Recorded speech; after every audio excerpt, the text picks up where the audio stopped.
Make it a pay-per-view. I will pay you $49.99 to watch that. Both take a cognitive test live on television. We'll stack up 1,000 tests. You know, Trump's always going on about his bigly brain. Well, Jimmy Kimmel just dared him to prove it on live TV. I mean, if you're so smart, why not take a cognitive test for all to see? It's like bragging about being a champion boxer but refusing to step in the ring. Before we move on, I'd like to ask you a small favor. If you appreciate this content, please take a second to like this video and subscribe to the channel. Over 98% of you watch the videos without subscribing. It costs you nothing, but it makes a huge difference to us. So, did you click the subscribe button? Great, thank you so much. Now, back to the video. You know, for a guy who loves to brag about his health, Trump's medical records are more elusive than a coherent sentence in one of his speeches. It's like playing a game of Where's Waldo, but instead of a striped shirt, we're looking for a clean bill of health. Now, you'd think someone who calls himself a stable genius would be eager to prove it, right? Wrong. Trump's been dodging doctors like they're subpoenas. But wait till you hear what Kamala Harris just did. Is transparency the new political battleground?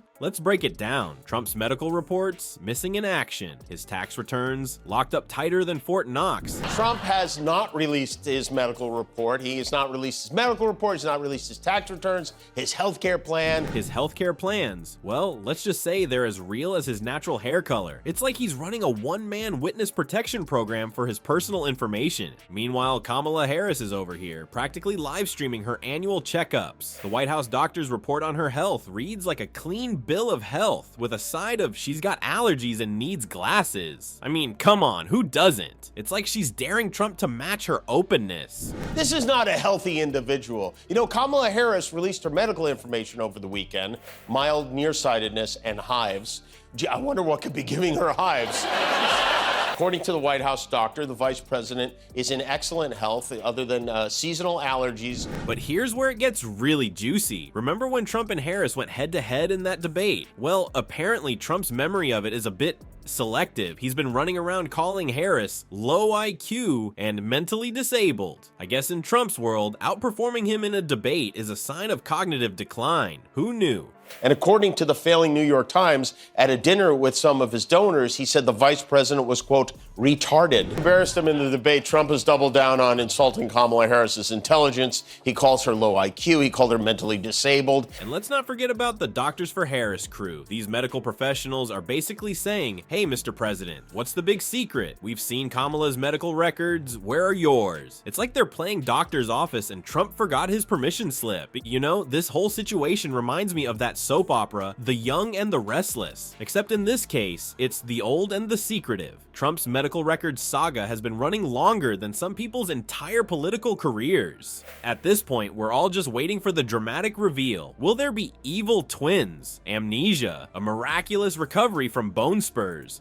Now, we've all seen those I'm in perfect health declarations, but here's a brain teaser for you. If Trump's health is so excellent, why does he sound like he's playing Mad Libs with nuclear policy? The disconnect between claims and reality is more jarring than a 3 a.m. cuff-F tweet. Guy who's up in the middle of the night reading tweets about himself wants to give someone else a cognitive test. He was up at 1:12 a.m. posting, I believe it is very important that Kamala Harris pass a test. Watched her ace that test when she handed you your tangerine ass in the debate, but remember when Trump's team was shouting from the rooftops about his perfect health? Well, let's just say the plot thickens faster than Trump's hairspray in a windstorm. You'd think a guy with such excellent health would be jumping at the chance to prove it, right? But here we are, still waiting for those elusive medical records. Now, I'm not saying Trump's hiding anything. Maybe his medical records are just shy, or maybe they're off on a romantic getaway with his tax returns. Who knows? But what we do know is that his public appearances are painting a picture that's about as far from perfect health as Mar-a-Lago is from being a secure document storage facility.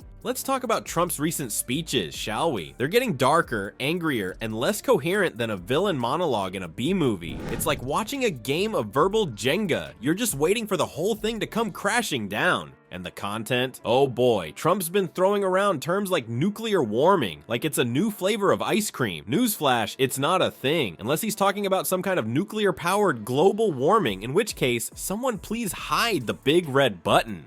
But wait, there's more. Trump's been having some trouble identifying firearms lately. I mean, who hasn't confused a hunting rifle with a bazooka, right? It's a classic mistake, like accidentally putting on your pants backwards, or I don't know, trying to buy Greenland. You know, it's almost like there's a growing disconnect between Trump's claims of excellent health and what we're seeing in public. It's like watching a magician insist he can saw someone in half, but instead of a magic trick, he just starts wildly swinging a butter knife around. And let's not forget about his rambling speeches. Trump's verbal meanderings are starting to make the Mississippi River look like a straight line. He's repeating himself more often than a broken record, and his thoughts are jumping around more than a kangaroo on a trampoline. But hey, maybe this is all part of Trump's master plan. Maybe he's just keeping us on our toes. Or maybe, just maybe, his cognitive abilities aren't quite as sharp as he'd like us to believe. I mean, if Trump were a software update, you might get a warning saying this app may not function as intended. Forget medical records. The real question now is, can Trump identify an elephant on national television? Jimmy Kimmel's throwing down the cognitive gauntlet, and suddenly, the political world is holding its breath. Will Trump rise to the challenge, or is this one test he'd rather skip? You know, just when we thought the Trump health saga couldn't get any more bizarre, Jimmy Kimmel decided to up the ante. He's not just asking for medical records anymore. Oh no, he's gone full game show host on us. Kimmel's proposing a pay-per-view event where Trump takes a cognitive test live on TV.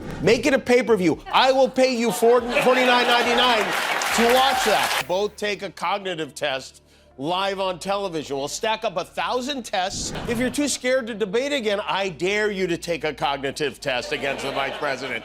You can pull one out of the pile and you and Kamala take the same. That way there's no chance of shenanigans. I mean, who needs The Apprentice when you can watch the former president try to remember 5 words in order, right? But here's the kicker. Kimmel's not just doing this for laughs. He's tapping into a real concern that's been bubbling up in the political sphere. Most voters actually think cognitive tests should be a thing for presidential candidates. It's like we've collectively decided that, is our potential leader smarter than a 5th grader? Is a question worth asking. Now, let's be real for a second. Trump's not exactly jumping at the chance to prove his mental prowess on national television. He's been dodging medical transparency like it's a subpoena. Kimmel pointed out that Trump won't even release his blood pressure. I guess in Trump's world, his blood pressure is more classified than nuclear codes. But here's where it gets interesting. This isn't just about Trump anymore. It's become a broader commentary on what we expect from our leaders. We're talking about the oldest major party nominee for president in history here. Suddenly, everyone's wondering if maybe, just maybe, we should be asking for more than a vague doctor's note saying, yep, he's alive.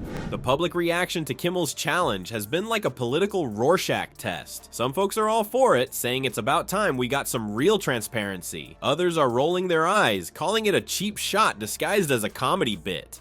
But let's be honest, whether you're Team MAGA or Team anyone but Trump, you'd probably tune in to watch this cognitive showdown. So what happens if Trump actually takes the bait? Well, it could go one of two ways. If he aces it, he gets to strut around saying, "I told you so," to every critic who's ever questioned his mental fitness. But if he struggles, let's just say late night comedians might never run out of material again. On the flip side, if Trump declines, it's not exactly going to silence the doubters. You can almost hear the whispers now. Well, what's he hiding? Is the very stable genius not so stable after all? It's a classic damned if you do, damned if you don't situation. The whole thing is starting to feel like a highbrow version of Are You Smarter Than a 5th Grader? Except instead of kids, we've got presidential candidates, and instead of simple math questions, we're asking them to prove they're mentally fit to have their finger on the nuclear button. No pressure, right? But jokes aside, this challenge from Kimmel is shining a spotlight on a serious issue. We're not just talking about Trump here. We're talking about the expectations we have for all our leaders. Should we be demanding more transparency when it comes to their mental fitness? Is a cognitive test the new tax return? Something we expect candidates to share openly?